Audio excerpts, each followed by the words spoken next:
Hello and welcome to the Brazilian BA guest. Thank you for joining me on this journey I'm doing about Nimble from different viewpoints. Since the beginning of this year, I have interviewed several guests from different areas talking about Nimble organizations. And today we're going to talk about sustainability with my friend from Germany, Thomas Martin. Hello, Thomas. Thank you for joining me.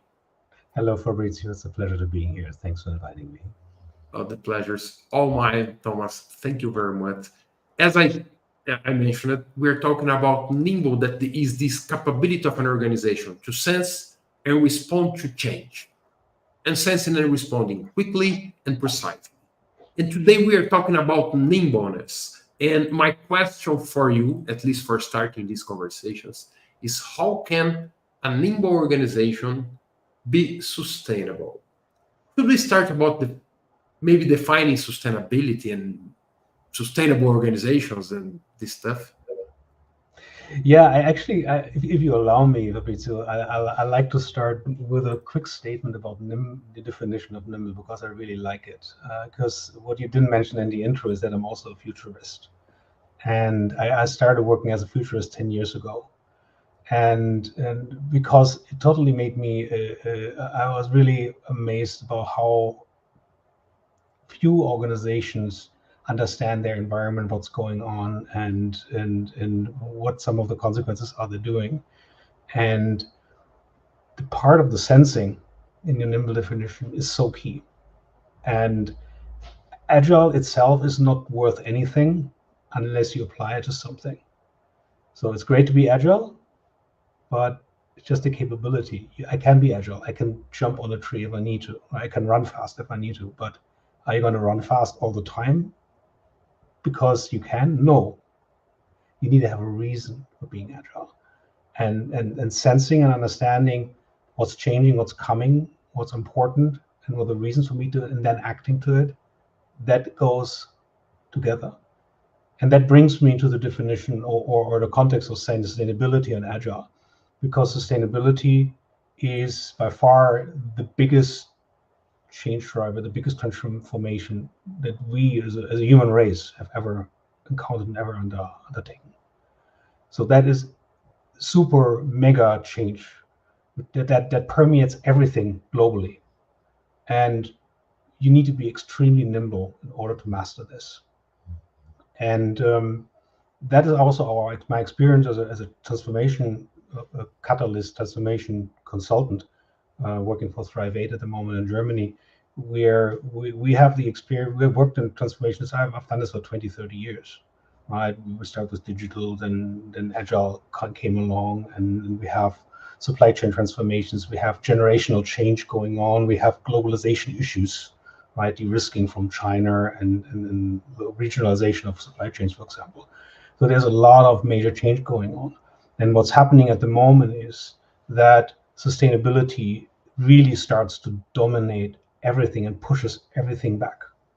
And sustainability is something every organization globally needs to be. It starts extremely strongly here in Europe, driven by the European Union, which is considered the global leader in sustainability. But it catches through the supply chains, through the mechanisms. It will start touching everybody globally. So everybody who's doing business with Europe will have to respond to that regarding the Scope 3 emissions. So this will become a global driver of sustainability globally, what we're doing in Europe here. And we're going into the first regulatory round now. 2024 is the first year for which companies need to report CSRD, the Corporate Sustainability Regulation. And they have to do this in 25, and they're preparing for this at the moment. And this starts to draw an incredible amount of resources in organizations. And we have not yet, we're only starting to understand the scope of what's coming. And that pushes, and this is why it's important for me as being an agilist as well, this pushes the other transformations a little bit behind because it draws so many resources. So digitalization and agile, which are the other two big transformation part, are struggling a little bit for resources now. So what we need to do is we need to see these three, agile, digital, and sustainability, as a triangle. And we call it a triple transition, where sustainability really becomes the driver and the purpose of the why. Asking the why are we doing this? Because we want sustainable. And digital and agile need to support that. So we need to put digital and agile in a supporting role, in a driving role towards sustainability. And digital and agile work very well together, because digitalization is really the core of organizational capabilities, and agile is the core of organizational behaviors. So capabilities and behaviors drive sustainability.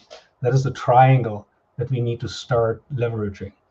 And the problem is, speaking as the agilist here, is agile is at the back seat of this development, because the relationship with sustainability and digital is very well defined under the term twin transition. The European Union pushes it under the assumption that 20+ % of CO2 emission savings could result from digitalization efforts.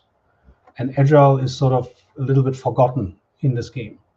But I believe that agile has a role to play and must play a role, because yes, you can digitalize something, but wouldn't it even better if it would not have to be done?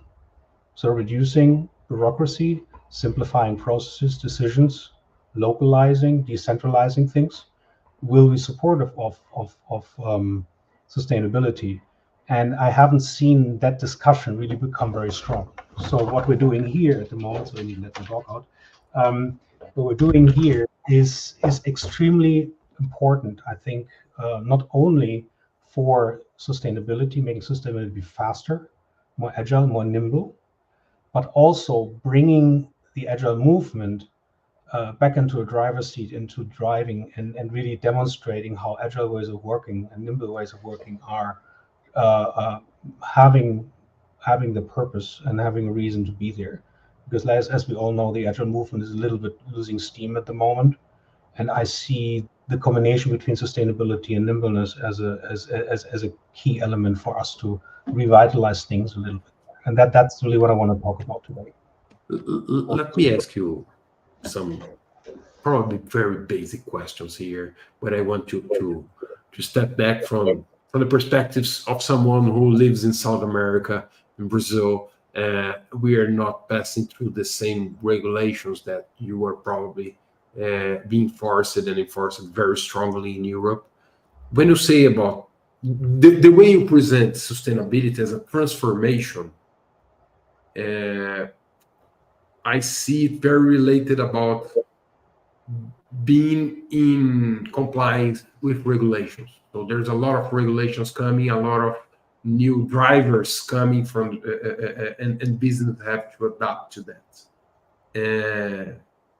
There is also another, especially when for markets or organizations that are not being enforced to be sustainable. Sustainability should be a driver. I don't know if it should be a driver because we want to keep existing. We should be a driver because when you talk about being sustainable as an organization, I want my organization to survive. I want my species to survive in a longer time. And when you talk about an agile or even digital transformation, right? That's another completely different perspective. That's a way of working, or a way of doing, or a way of reaching our goals, methods of work that we can use to be sustainable or to make those transformations. And when we talk about nimbleness, it's not even a method, but this ability to sense and respond. And so I believe all those things connected. I'm seeing the connection that you were mentioning. But my question is, for organizations who are not being forced by laws to be sustainable, should they be sensing the need for being sustainable as well? What's sustainability in not in an enforcement by law perspective, but in a goal, in an objective that someone wants to achieve. Yeah, I think about what you call the senseless foresight. I mean, people, organizations need to look into the future, and if they look in the future, even a few years, they're realizing that a lot of change is coming their way.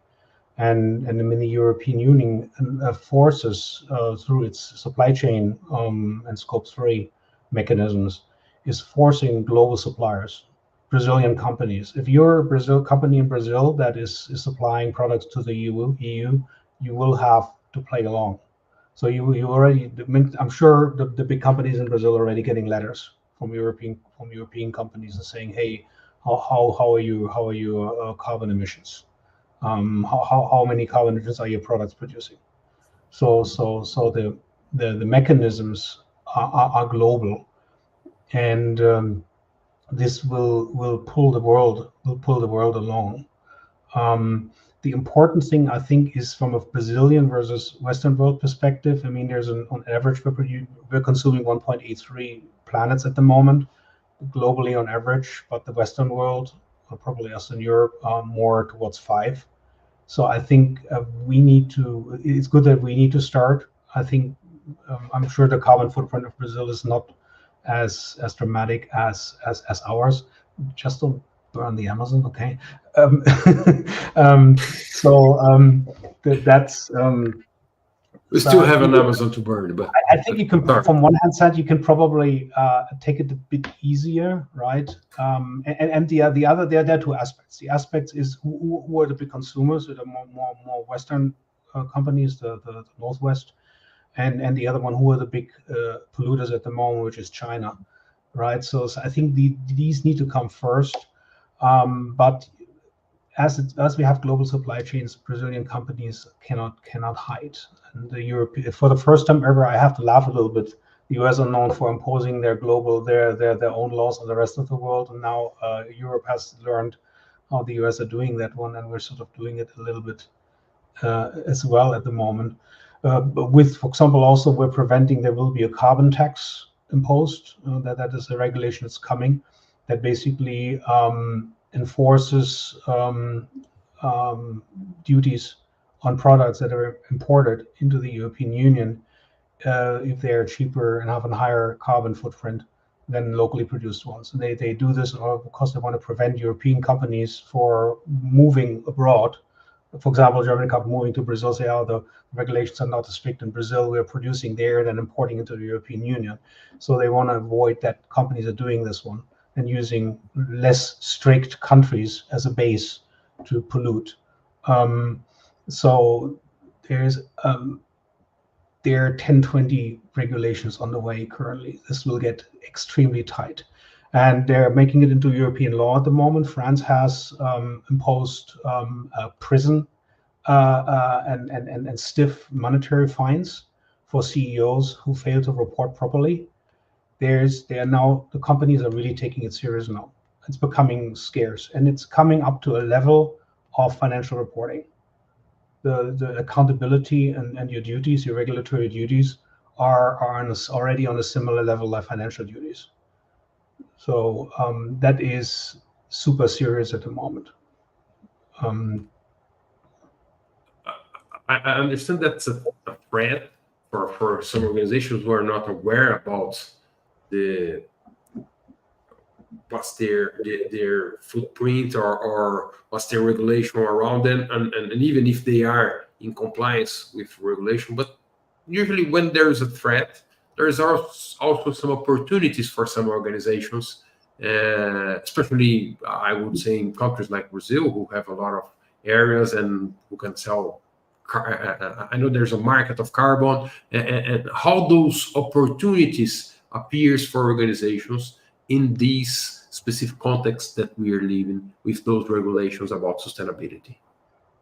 Yeah, absolutely right. I mean, where there's change, there's opportunity, and nimbleness will make you sense those opportunities, see these opportunities earlier than others, and then be quick and responsive about it and do something with it.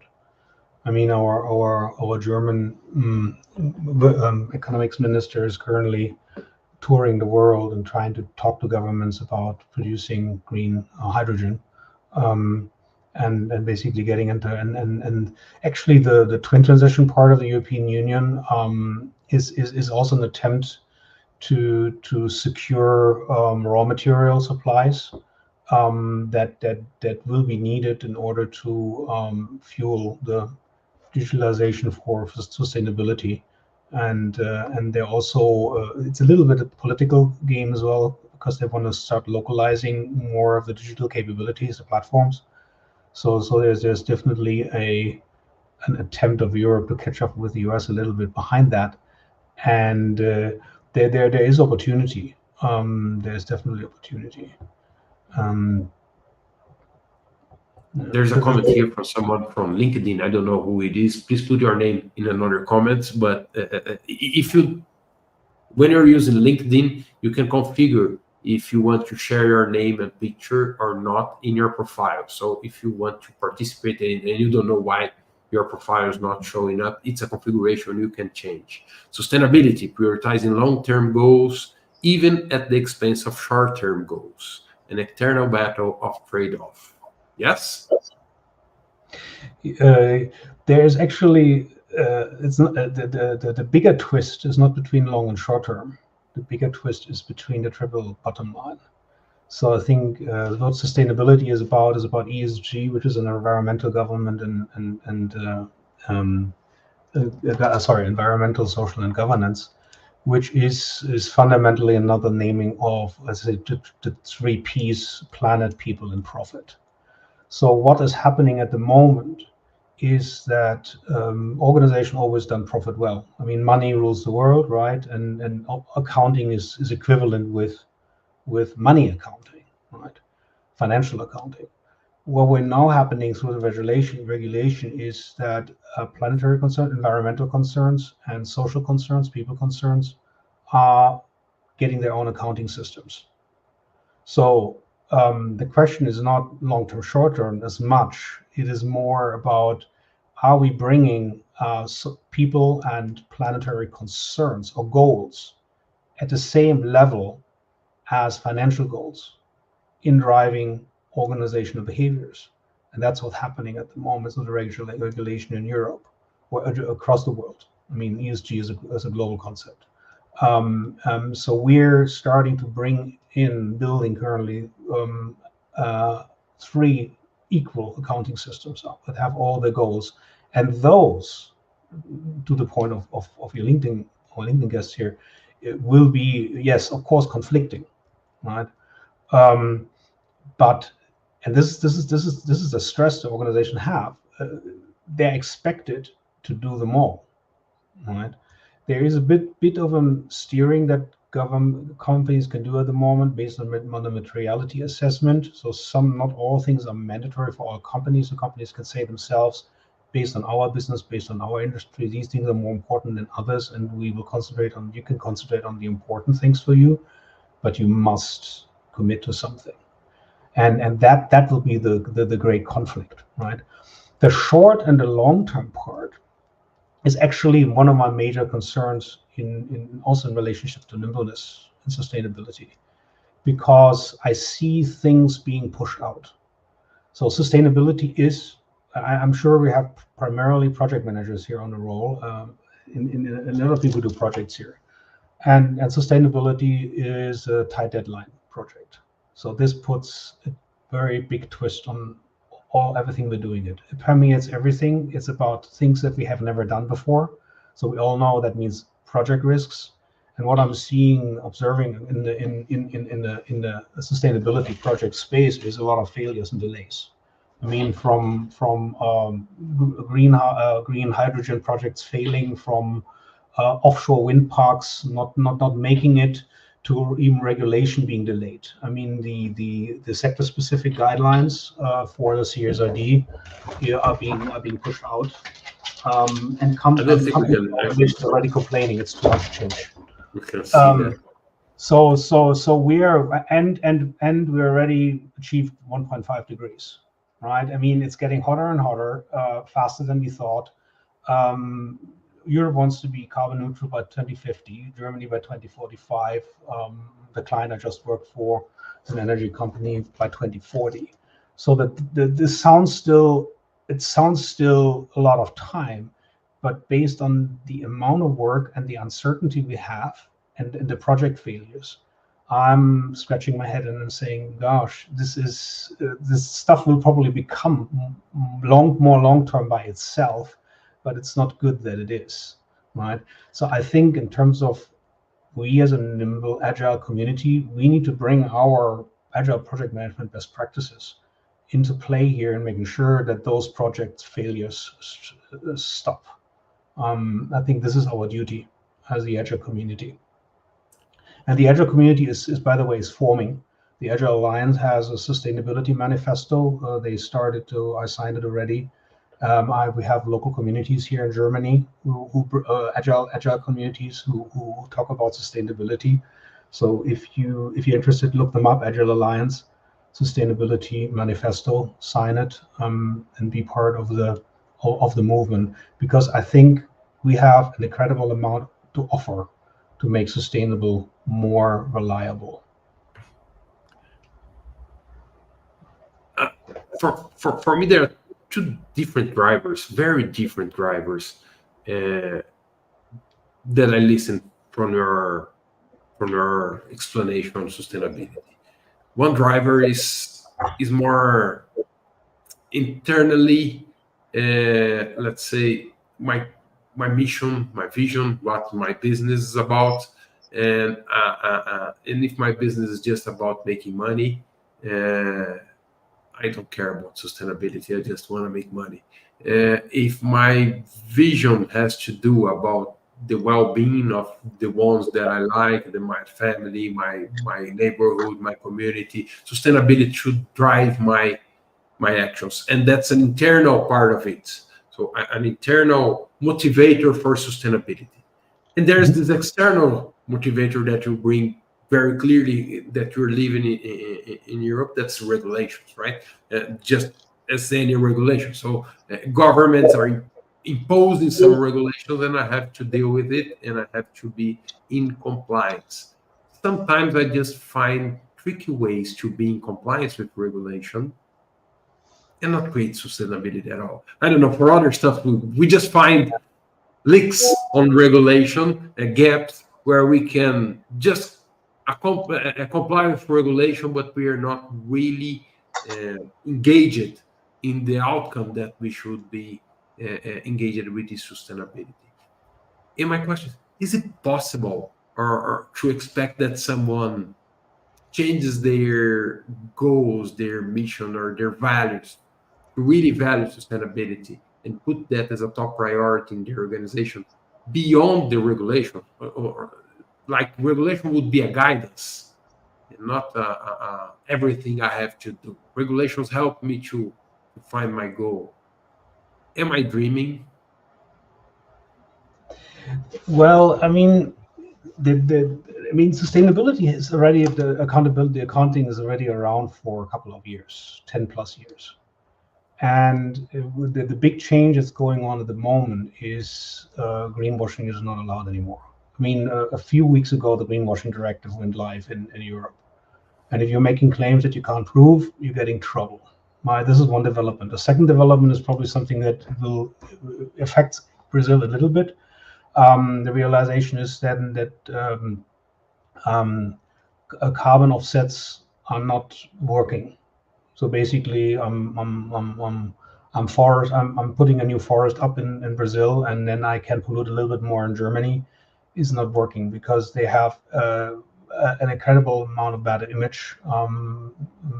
There is a lot of cheating going on there. So the pressure at the moment on the organizations to do stuff themselves rather than buying themselves out by carbon offsets is increasing, right? So the market of carbon offsets will basically go away, right? At the same time, the carbon certificates the system will hopefully get more expensive and then drive change. So it's becoming increasingly difficult for organizations to cheat and model themselves through. We have looked at, we had that for 10 years. The times are over in Europe. And how about changing people's mind and changing people willingness for sustainability? Uh, I might be some dreamer here. Could we think about a society who drives sustainability not by enforcement but by willingness? Well, I mean, it depends. Okay, it depends on, of course, on your perspective.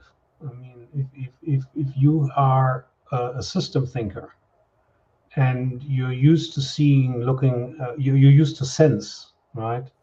And you are a realist and you're willing at looking at reality and looking a couple of years in the future. And that is, as I say, I worked as a futurist. This is not rocket science. It's a mindset. It's a mindset from normally working heads down, looking towards the inside.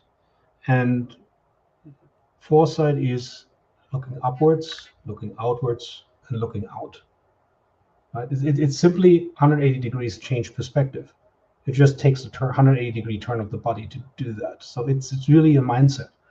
If you're prepared to this and you are becoming, you're willing to look at the outside world and what's going on outside there, it is not a terrible intellectual exercise. The question is, are you willing to do that? And my experience is, I mean, the corner point, the corner of, or the central element between the four different aspects of sustainability, right? So we have two types of sustainability. We have systemic sustainability, which we talked about for now. I mean, our systems need to change, our economic systems, our financial systems, our social systems need to change, adapt to make our planet more sustainable, our existence more sustainable. There is business sustainability that we as Drive 8 are driving. We're saying, hey, what is the long-term success factors beyond the systemic sustainability that makes organizations successful in a VUCA world, right? So there are two different aspects you can look at from a sustainability, and the other two aspects is from an agile perspective, are we using agile to make sustainability better, and the second element is how are we applying sustainability concepts to agile ways of working. So these four elements are basically giving you the corner of the relationship between nimble and sustainable.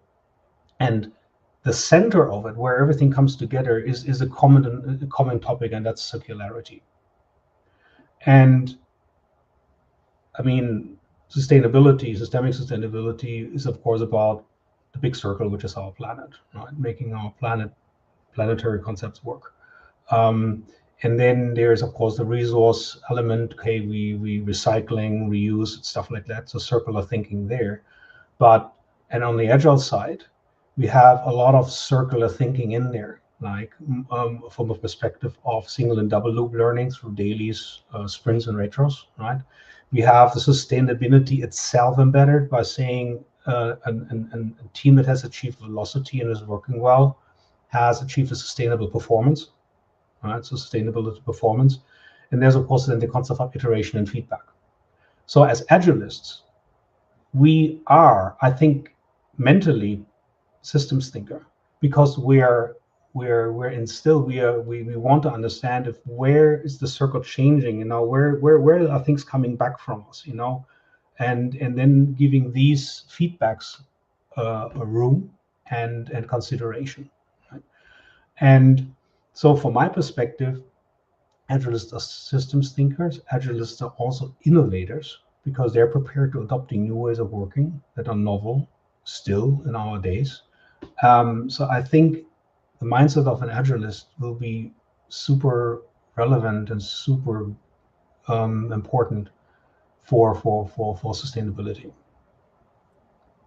And that's a point that I like it, because when you bring this perspective of the agile community, and the nimble thinking, you're not just talking about complying with rules and obeying some laws, but you're talking about changing a mindset. I like it there, your metaphor of looking down and just looking ahead, a different mindset, and looking and understanding it from a longer perspective.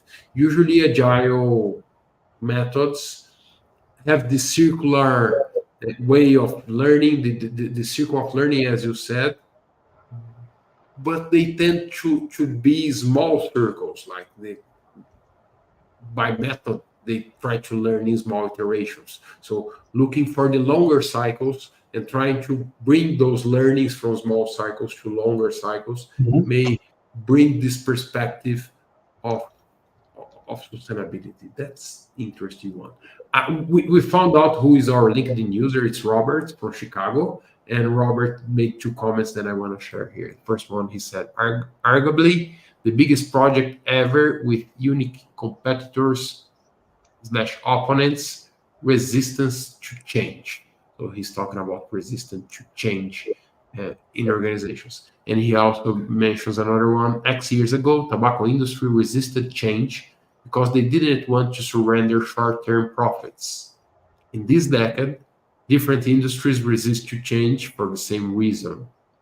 I'm not on topic of nimble though, no? But that's a good example, Robert.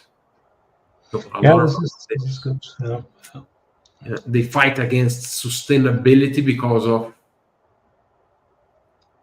short-term profits or just profit, let's say, right?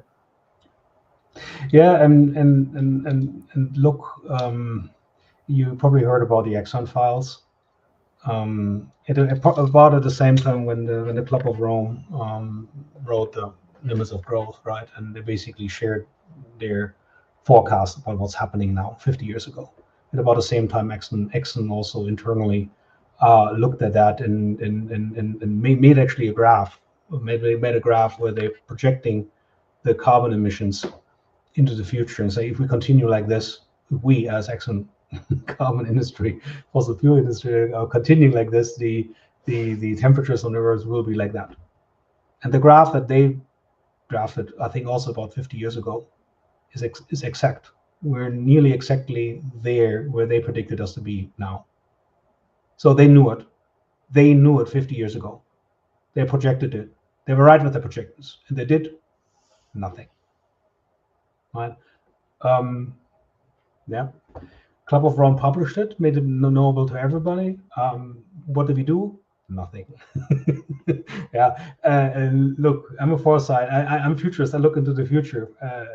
But sometimes I wished that some people would have taken some actions earlier, and then it would have been all much easier for us. But unfortunately, you can't turn time back. Right? So yes, they're protecting. They're hoping that it goes away. They're trying to externalizing. The other day, there are two elements to this nimble thing as well, sustainability as well. There's a top-down, big picture, big scale sustainability part, and there's a bottom-up part. And you know that we as consumers are being basically blamed for flying too much, driving too much cars, not taking public transports. And that was an invention of BP. British Petroleum came up with the concept of personal carbon footprint.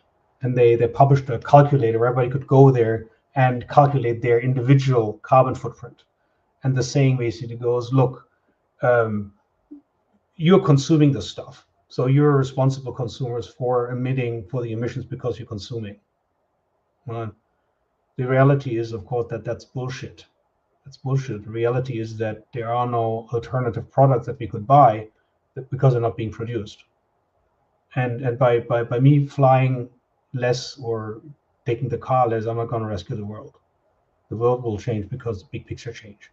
So this time has come over. So they definitely played this very well, and they bought themselves some time. And also the other discussions going on at the moment, carbon capture and storage. Oh, why don't we build big machines that extract the carbon dioxide out of the oxygen, out of the air, out of the atmosphere, and stores them underground? And we can just continue burning fossil fuel. bullshit. I mean, times are over. We need to get some real stuff done. I mean, yes, they have played this very well, and a lot of people believe them. And it's clear now that that's not going to work. And that's why we need regulation and enforcement. Otherwise, nothing's going to change. But that depends also on people who are creating those laws and regulations. And would you say they are on track? They're doing a good job? I'm very proud of the European Union. I think they not only in this area, they have a certain they have foresight. So they are because they're elevated a little bit away from the populistic democracies, right? That we're all suffering from a little bit in our countries, and they're thinking more long term, and they're trying to do this to do the right thing. And they have not only in the area of carbon, but also in the area of environmental protection and stuff like that, or data protection. They're really innovating, right? You can criticize, you can argue, but I think they are doing a good job, and it will move things. And the most important realization is that it starts to the leverage starts to come. I am seeing more and more organizations in Europe that are now taking money in their hands. Before until now, basically, everybody was saying, "Oh, we need to decarbonize. I need subsidies. Government, you pay, right? Government started to pay, right? But our economics minister is very clever. He does industry contracts. Said, we pay, but you also. So you a third, we a third, and you 2/3. And for example, E.ON, one of the largest, who runs one of the largest power grids here, they just put up 80 billion euros for investing into the power grid. So what we're seeing now, because this is getting serious, and the companies are now realizing it is real, they can't run away. They need to take this serious, because the CEOs are going to prison if they don't. Right? They're taking it serious now, and now they're putting the money where the worth is. So we will see a hockey stick of investments coming along that will make a difference. I'm pretty optimistic about this, that we can turn this around, at least from a European perspective. For people who are watching us, what are the opportunities you see as in a professional perspective? I believe with this major change that you're bringing, trying to specialize yourself in some of those rules, in some of those points of sustainability, shows a lot of opportunity for working in the future. If we were worried about AI taking our jobs, there's a lot of jobs for people who want to change organizations to become more sustainable. Mm-hmm. At least that's how it sounds. What are the moves someone should be, or the opportunities someone who is looking for a new path in their career should be looking at? Well, everything that is look at the industry, your local industries that are most carbon affected, and have the biggest change in them. Whatever, I mean, huge is energy, huge is steel production, the cement, the industries, the entire building industry is secondary affected by that. If you want to make a career in those areas and put the sustainability into it, I mean, there are a lot of study programs currently springing up where sustainability becomes is at least a side aspect. If you're looking into studying or advising your children to do that, I definitely make that part of thing that will be. This is going until 2050 in Europe and beyond. Look, it's unrealistic that it will run longer, right? So you can make probably a lifelong career on that topic. Yes. If you're Do an you see agile, that becoming a career path, a job function in organizations that people should like universities coming not as another aspect of other jobs, but as a specific job coming? yeah, I mean, what is at the moment amazing is all the accounting firms are running at that. PwC, Ernst Young, they're all, because they're being put, the carbon, the sustainability reports, regulatory reports need to be audited by them. So they're big time into the companies at the moment to build up those accounting systems. So joining one of these big accounting firms now is probably more attractive than it was over the last 10 years. So look into that, because these systems are building at the moment. It is still very young, so you can attach this to your degree, get some certificates and stuff like that. Um, so even when we're in mid-career, it can still make sense for you to jump on that. If you're in the agile community, look into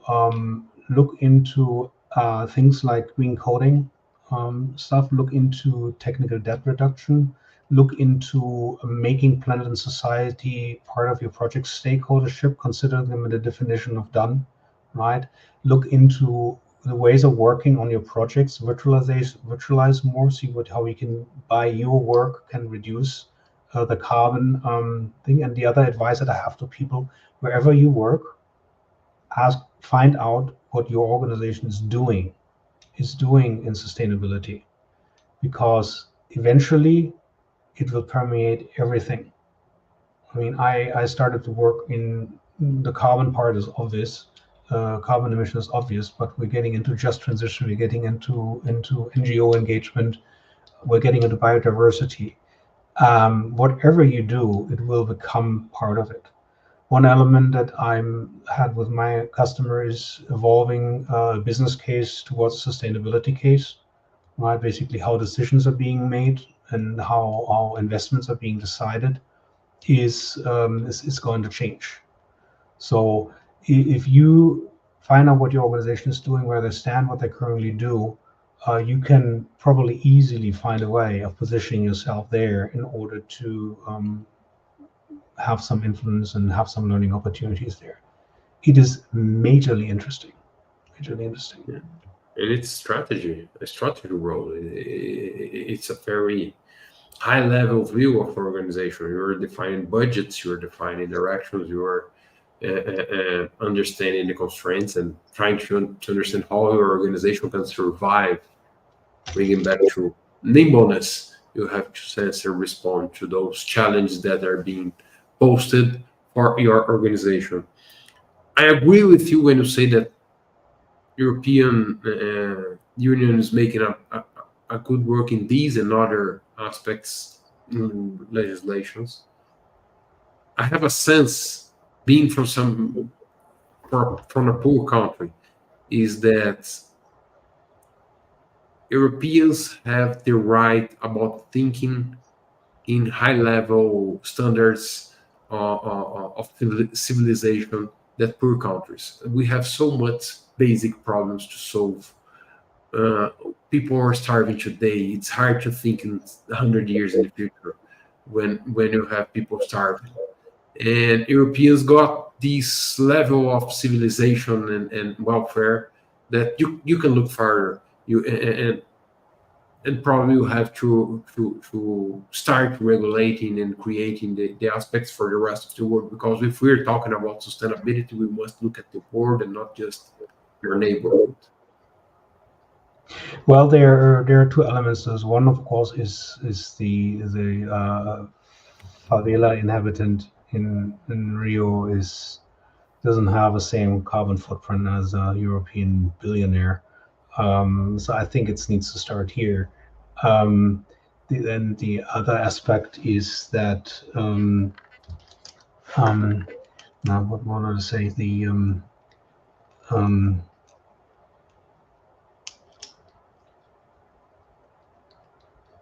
I got my line here. Sorry. I will use your time to bring some comments from Robert here. He said carrot and stick translates to subsidies and penalties.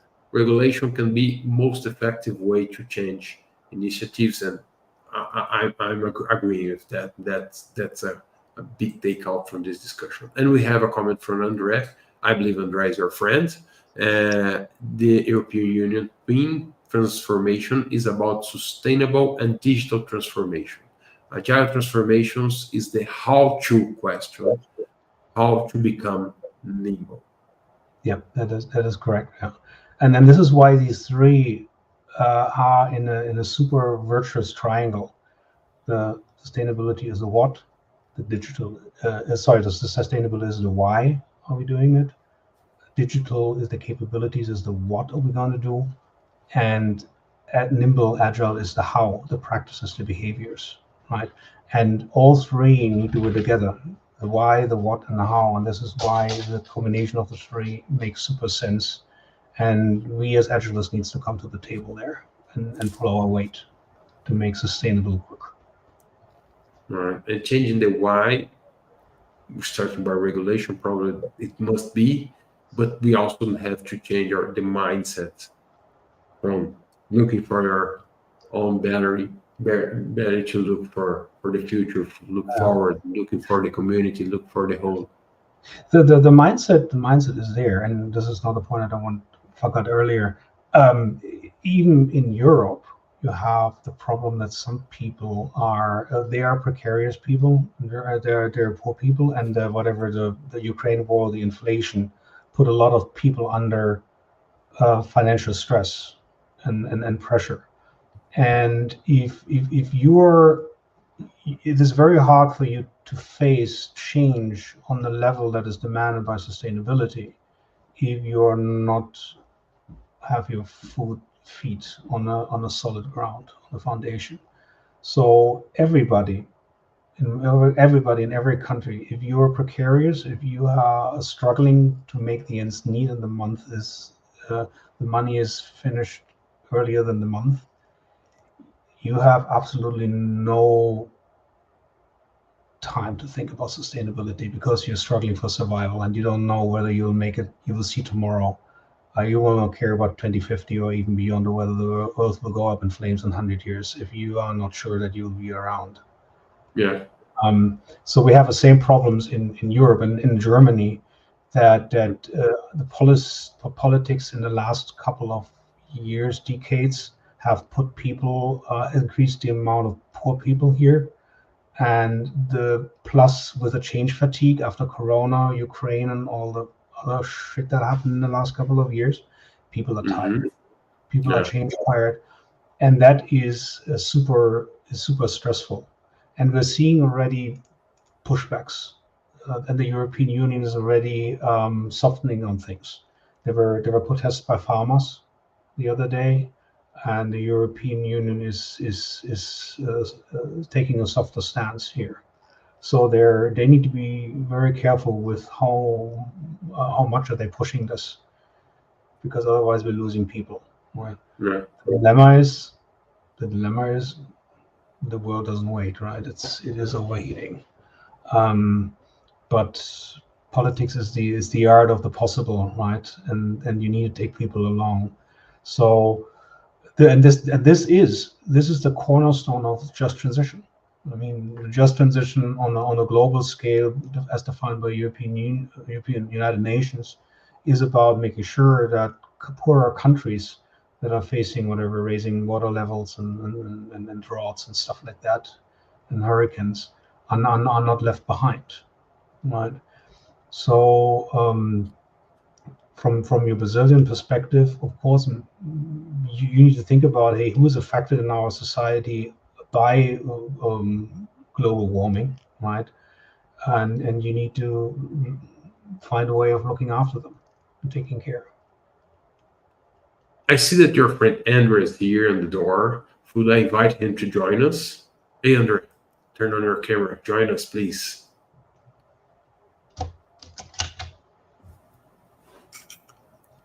Hey, Andre. Hi Fabrizio. Hi Thomas. And Nice seeing you. Hi. Good evening. hello, So welcome, Andre. How are you?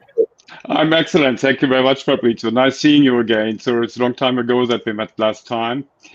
So well, and it is a good discussion already, and well, I believe I see it's slightly different, like Thomas, because what I see is the point is, of course, we are already there are already huge transfer payments in the European Commission to paying for enhancement of poorer countries, and so on and so on. However, some people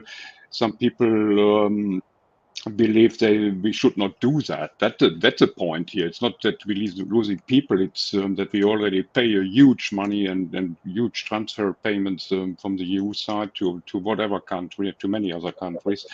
But at the end of the day, this is, from my point of view, is an economical principle, because as the more the countries are evolving, the more we are benefiting from that as well, because that's the principle of the global business. On one hand, on the other hand, I believe we need to speed up the evolvement of the agile transformation, and because sustainable and agile is linked to each other hand in hand, and that is what I believe is going to happen. Yeah, but the nimble aspect is something, Fabrizio, I would like to learn more about, because how to stay nimble is a big question mark to me, because we are seeing more and more frameworks. They are getting more and more complicated. So at the end of the day, it's I don't know how to proceed in detail. So therefore I like your approach here very much. What I get from this conversation just had with Thomas and listen from you right now is that we can use agile methods to make things incrementally and learn by doing so.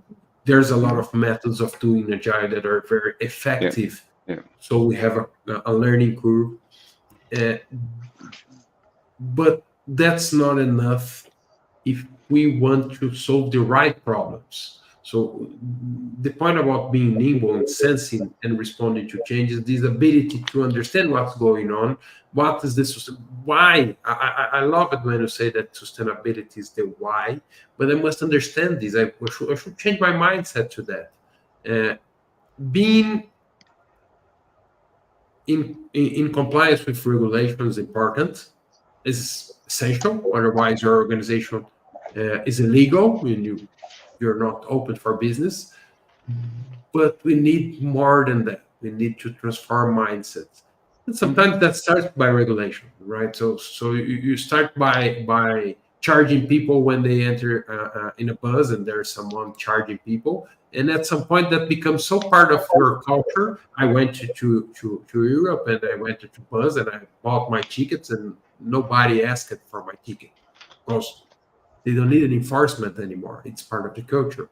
So that's how things start. We start by regulation, we start by charging, we start by enforcing, and at some point that becomes so natural, so part of the culture, that maybe we will have people in the future looking for sustainability as a intrinsic goal, something that they really want to, they're really looking for their children. There's For their also the aspect, of course, of generation change, because the people who are making decisions in the big companies that we discussed earlier are older generation. There's generally the baby boomers are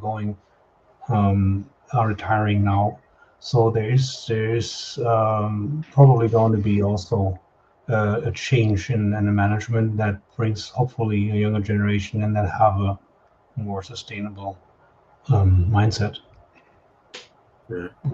Because it's Extinction Rebellion is Fridays for Future. It's the young generation that is demonstrating that are affected.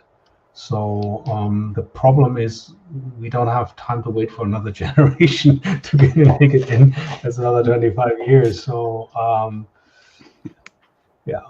but time works for us, I think. Okay, and I see in my kids they have a very different mindset about those stuff. But you're right. So there's an urgency in this situation. There is, Andrea, and sorry. the mindset, the values that are being propagated here now, also by the regulation, or I mean, if you want to look at it even broader, look at the United Nations Social Development, Sustainable Development Goals, UNSDG.org. They're even broader. I mean, they're really a mindset of making the world right for everybody. I mean, it is not about climate change alone. It's about equal rights, education, hunger, and stuff like that. United Nations Sustainable Development Goal, UNSDG.org. That is the bigger framework for this entire thing. And they talk about sustainability as being defined as making it right for the current and the future generation. So we cannot act in our generation now to endanger the lives of the next generation. And the next generation is claiming that right. There was actually a ruling by the German constitutional law about that forced the last government to step up their efforts for climate change. So it's legally, we're seeing developments now at the moment in the world where countries like it starts with whatever South Africa accusing or whatever Israel, right? Nicaragua made an international court appeal against Germany for supporting Israel. So I think the BRICS, right, the southern countries are starting to use the international law system now to enforce values, right, which is, I think, an interesting and good development. So from that perspective, we can learn probably also more from Brazil in this.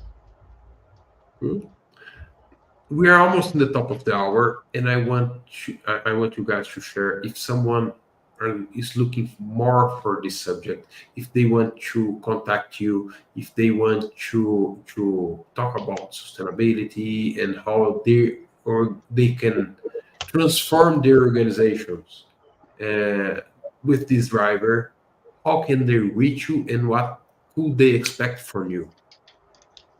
You can always reach out on LinkedIn. Be welcome to have a personal discussion about that. I mean, we're interested in helping organizations to bring really programs into place, PMOs, programs that transformation initiatives that bring the power of digital, nimble, and sustainability to play. If you want to start yourself, I have 3 calls of action, or 4 calls of action. Basically, get engaged with your organization, finding out what your organization is doing in a term of sustainable, finding a way of getting involved. As agilists, think about how you can simplify things, how you can adapt your ways of working to reduce bureaucracy, simplify processes, virtualize things while keeping energy consumption down. Avoiding is better than reducing, and reducing is better than changing things.